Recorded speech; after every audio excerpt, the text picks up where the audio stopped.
What's up, college football fans, and welcome to our Western Michigan Broncos rebuild. We signed a 4-star quarterback, but he might be the only one on the bench this season, so we're going to have to get another one. And we pulled in a receiver named Speed, but he is not very fast. Our Heisman candidate won Offensive Player of the Week, and we're going to have a rematch with Northern Illinois for the conference championship, and we smoked them last time. Other than this tight end that we might sign, even with the deal breaker, there's only 5 other guys on our board that haven't been signed. I gave the defensive coordinator an extension, but he may still leave, and I'm not sure if matching up defensive schemes gives you a boost in any way, but I might try it out next season. But it's championship week, and we're sitting at 8th in the nation. We're going to get the ball first here. It's time to take care of business. Big run. We actually met the Huskies pretty recently this season, and we absolutely dominated them, but they had a great year otherwise. After opening up on the ground, I'm going to throw this downfield. And the pregame stats said that we passed the ball 70% of the time, which is way too much. But if these teams have been coached on the fact that we pass so much, it might be an advantage for us now. I don't know how many more plays we're going to get out of that senior running back, because he started this game and he's already dealing with an injury.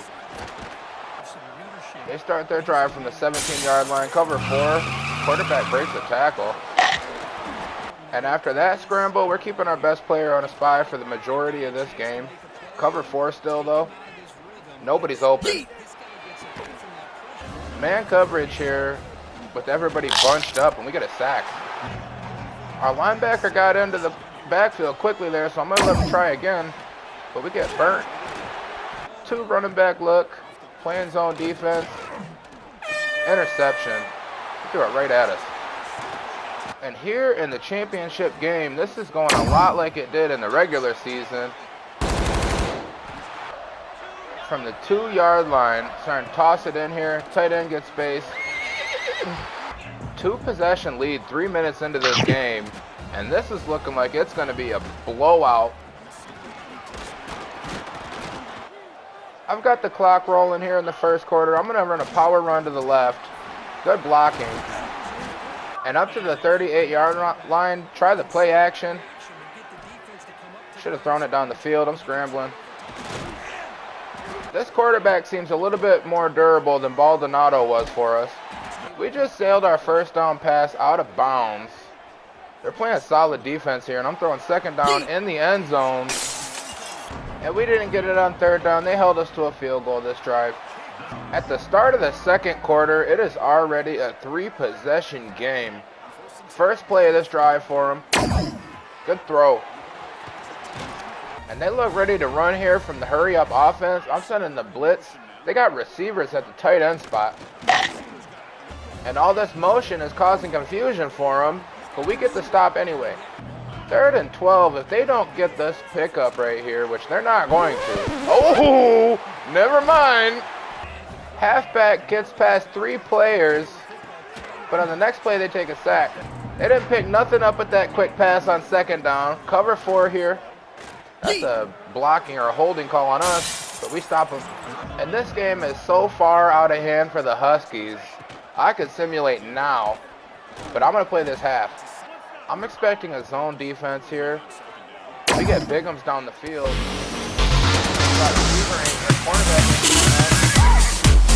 If there was ever a time to compete in your championship game, it would be when you're down 24. And they picked up a first down. They're sticking with the run, and we don't even have to blitz to stop their running game. Cover 4, good move from the back. But I've said it once and I'll say it again, our linebackers are the best part about this defense. Sack. If Northern Illinois could throw in the towel, I bet you they would. We're hitting the halfback down low. And if this secondary can't keep up with us, we're going to keep stretching them out. Still a lot of time in this first half. The Huskies' power run game is not working for them. I'm sending a blitz. 2 tight ends set. I'm sending the blitz still. 5-man rush though. Not even in the 2-minute warning, up by 31 points. They're playing coverage. And Northern Illinois has got us in the press. Wide open tight end down the field. The furthest Northern Illinois has gotten up the field has been maybe a couple first downs. And we weren't even blitzing right there, and that quarterback just threw that ball to nobody. We've proven that we can get the ball up the field with almost 300 passing yards in this first half. But now we're going to prove we can get it on the ground. Tried to get to the outside on first down and lost 5 yards. 2nd and 15. Underneath route, break.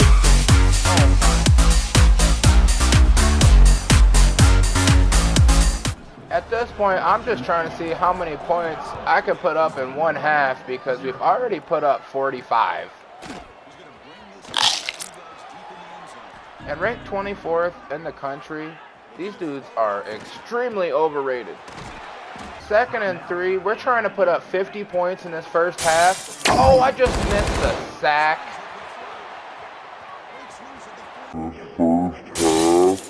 And after that huge gain down the field, my hopes and dreams were crushed.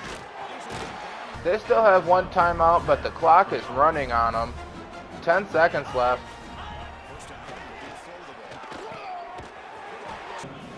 And just so they don't get shut out, they're taking the field goal. Final score of 55-6. We have won the MAC championship 6 times in a row.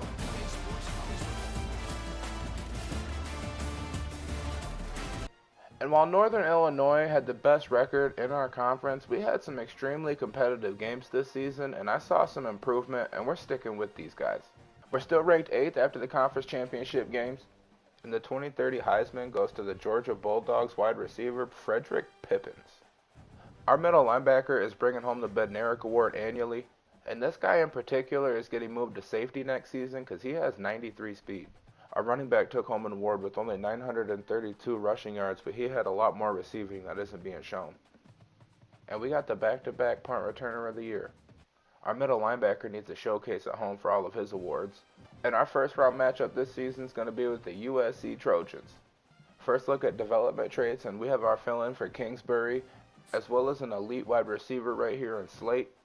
With a name like Christmas, I knew this guy would be a star. And Devin Speed, with only an 84 speed, has a star development trait as well.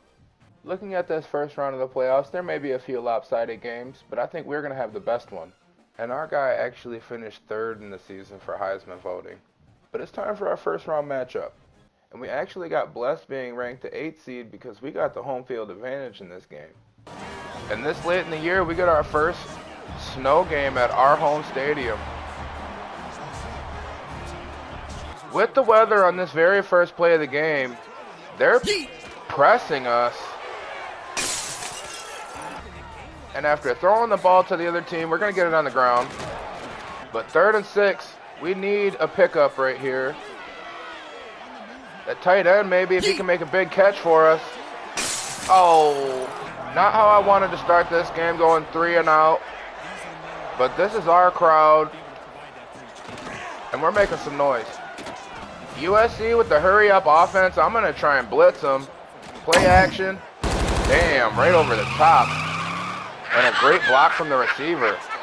After a terrible first drive, I'm throwing it over the middle now. Pick up a first down. We didn't go 3 and out this time. I'm trying to test out that one high safety. Diaz gets open, but we can't make the throw. And with that throw being so bad, oh man. I was excited to play in the snow, but we're playing terrible in it.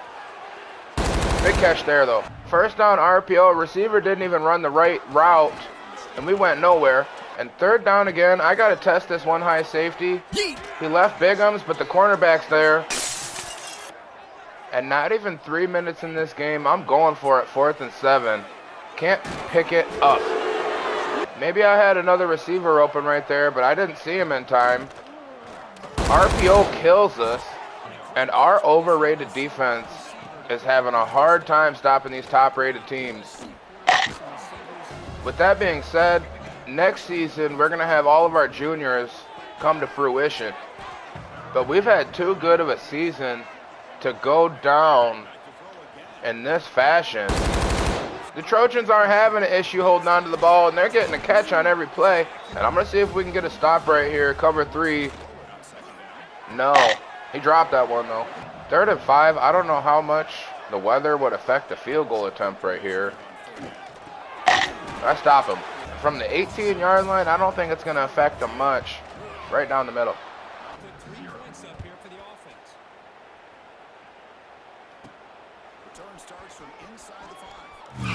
From bad to worse, we're down 10 points, but this kickoff return, I got a huge gain on it, and he's all the way.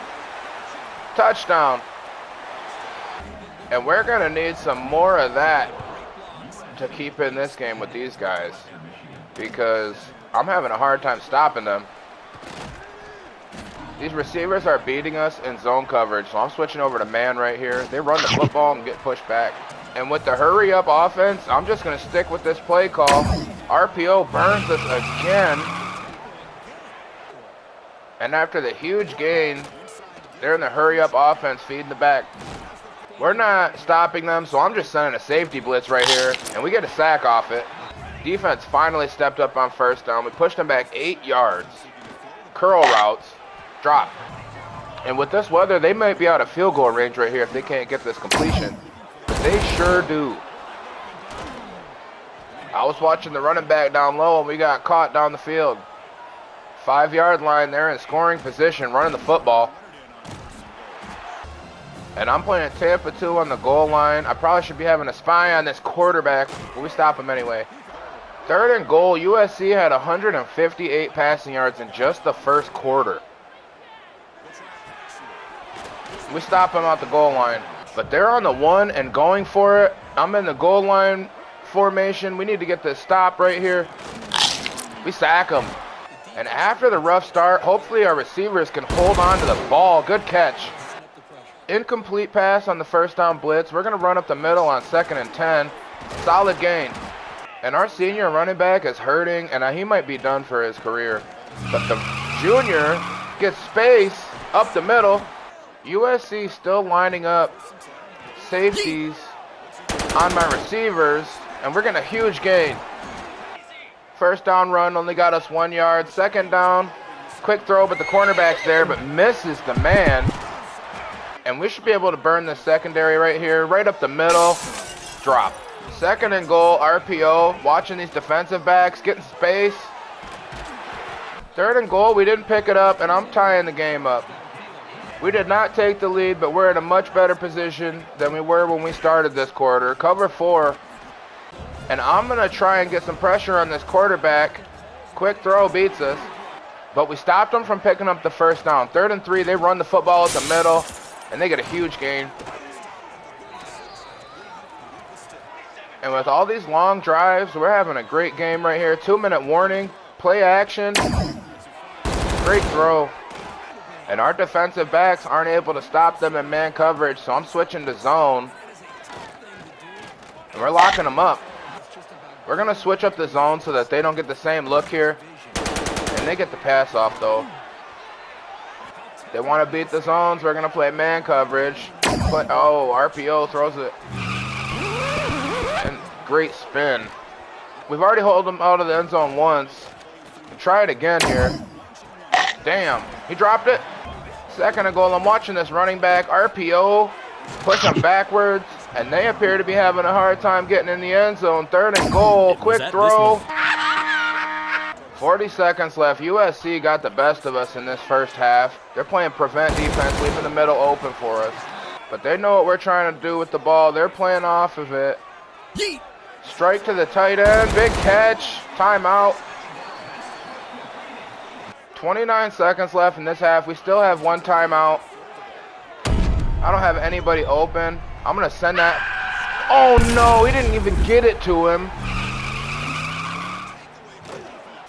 And with our team overall going up to 91 this year, I feel like we actually had the better team with the 86. When we lost so big to Notre Dame, I had a feeling that this was not going to be our season. And here in the playoffs, we have not performed. But the start of the second half, there's still plenty of time on the clock for us to change this. USC moving players around, trying to confuse us. Strike down the middle of our zone. And they've been beating us in man coverage, but I feel like I have to stick with it right here. Running back got left there. We finally got a stop on the second down screen play. 3rd and 5. What in the world?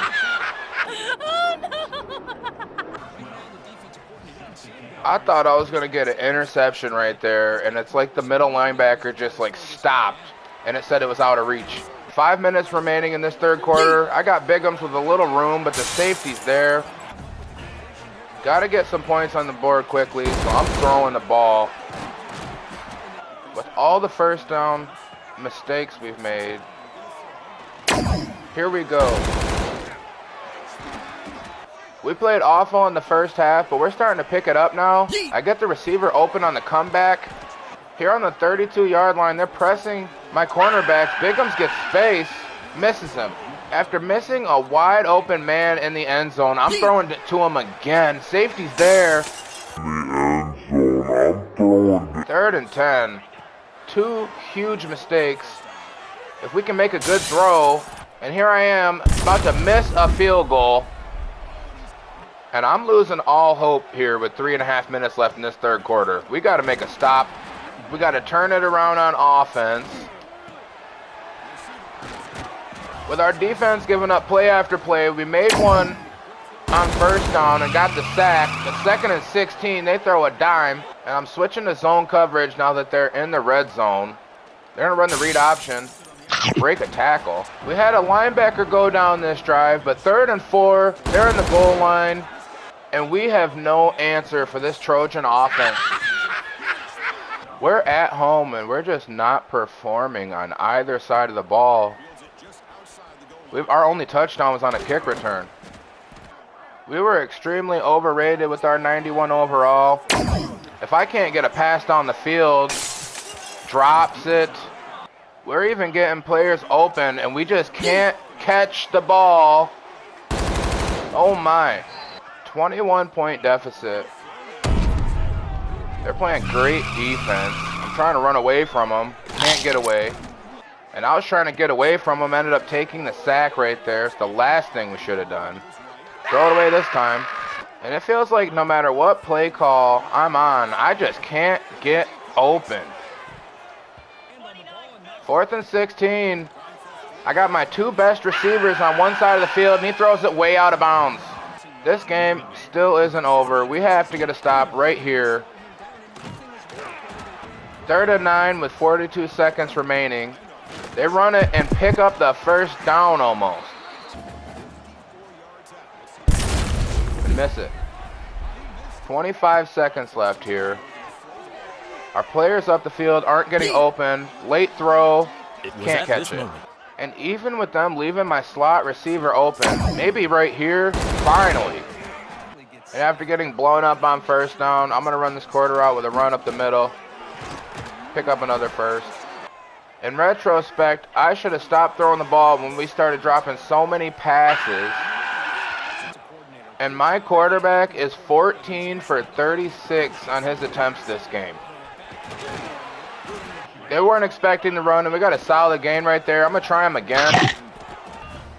That wasn't there for us either. RPO, short. 3rd and goal, and here on 4th and goal, they've left my back open. See if I can get the pass off. There we go. And after getting our first offensive touchdown in the 4th quarter, we need to make a play on defense. It's only a 2-possession game. Our star linebacker, Kirksey, is dealing with an injury, so I put him on the bench. Cover 4 defense here, 2nd and 10. Quick throw to the outside. And 3rd and 8, we're playing coverage. Throws it way down the field on us. And if that receiver would have caught that pass, I would have been a bit salty. But we got the football back with 4 minutes in the game. We need to put some points on the board quickly. With a terrible game from both our receivers and the quarterback, I'm running the football here, though. 2nd and 1, clock ticking. Don't get anybody open initially. I'm scrambling for the first. I wanted to slide right there, but we didn't get down. Quick throw to Diaz. Good catch. I'm going to put a man in motion. I'm watching the safety. He fell back to the right. Diaz gets open. Good throw and catch. 12-yard line. I want to toss it in right here. Tight end down the middle. Big catch. 2 minutes and 40 seconds remaining. I'm playing cover 4.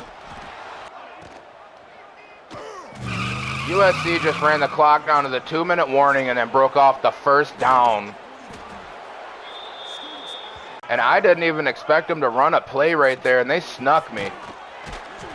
2nd and 8. We only have 2 timeouts remaining, and we cannot give up a first down. RPO. That's game. USC put up another touchdown on 4th and goal with 6 seconds left in the game. Final score 38-24. But looking at our roster, most of our guys are juniors and they haven't reached their peak potential. And if we can retain all these guys, maybe next year will be the season for us. And when looking at USC's roster, you have to scroll down to get out of the 90 overalls. It's going to hurt if we can't retain some of these freshmen right here, but it is what it is. And with round 1 going about how I expected, there's a lot of big matchups in the second round. The 2030 Orange Bowl is going to have an undefeated Georgia take on 13-1 Michigan. And the Cotton Bowl is going to have undefeated Penn State taking on Duke. With Georgia having an undefeated season and being the 1 seed, I'm expecting them to take out Duke in the national championship. The 2030 national championship was lopsided with the Georgia Bulldogs going 16-0, and I don't think we would have been able to compete with them seeing how we played against the big schools this season. In our rebuild, Georgia has been dominant and has won the national championship 3 times. Taking a look at our tenure as head coach, we regressed from last season, but during that 28 and 29 seasons, we were at our peak. We had our quarterback go over 4,000 yards and have 52 touchdowns, but we really need to improve on accuracy in next season.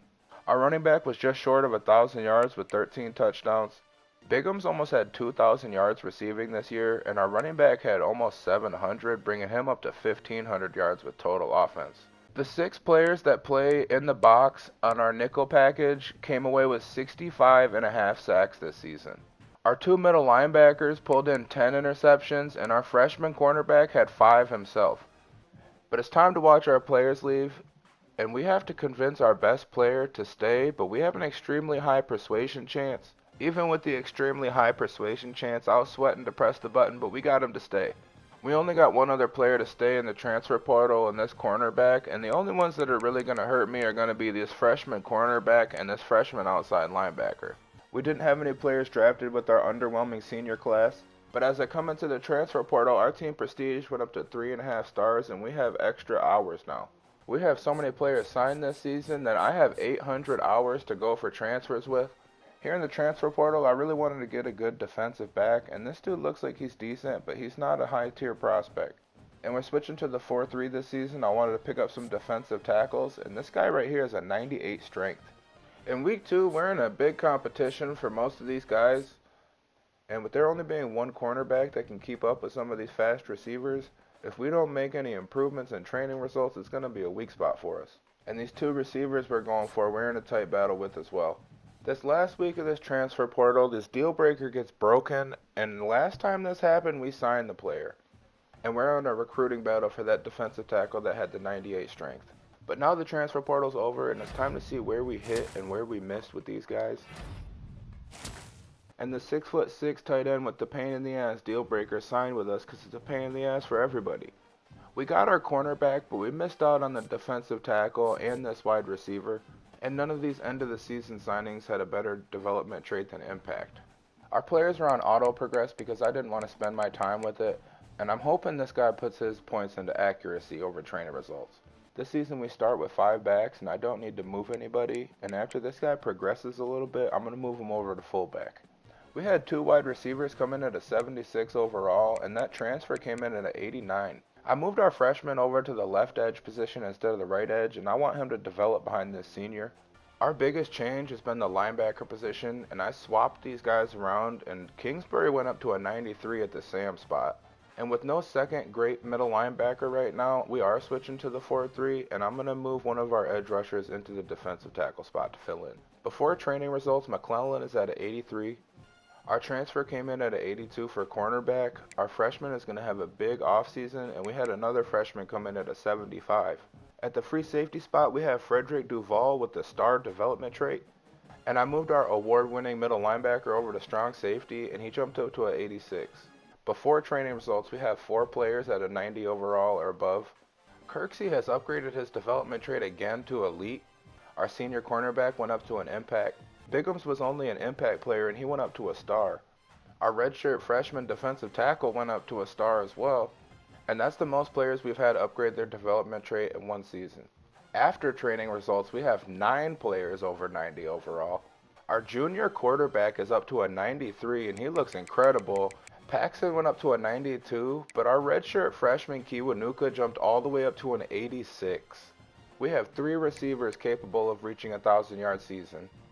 Our 6'5" tight end jumped up to an 87 overall with the 88 speed. But maybe the biggest improvement was our 5-star gem left tackle went up to a 90 as a freshman redshirt. And our offensive line is improving every season, and we should be getting some yards on the ground this year. Our defensive line looks solid, with the best player being this defensive tackle. Kingsbury jumped up to a 94, but we're definitely sticking with the 4-3 because we do not have a great second middle linebacker. McClellan popped up to an 87 as a senior, and he was a great 3-star pickup for us. Our cornerbacks improved a ton, but I'm going to have to keep this guy off the field with his 85 speed. Our star free safety picked up a couple of badges, and he's up to an 82. Kirksey jumped up to a 90 at the strong safety spot, and his backup is ready to take the position next year. With a 73-man roster and a ton of seniors, this has got to be our year. Our overall looks a lot more accurate this season at a 91 and our defense at a 96. With this week non-conference schedule, I'm going to regenerate and hopefully we can get some better games. I decided that if this is truly going to be our national championship season, I need to beat all the teams that have beaten us in the past, and I've never beaten them. Week 1 versus Georgia, Week 2 versus Clemson, Week 3 versus USC, and then down in Week 10 we got a game against Notre Dame. With all 4 of our non-conference matchups in the top 25, we're set to have a great season. That's the end of the video. If you're enjoying the rebuild, give a like on the video and subscribe for more, and we'll see you next time. Peace.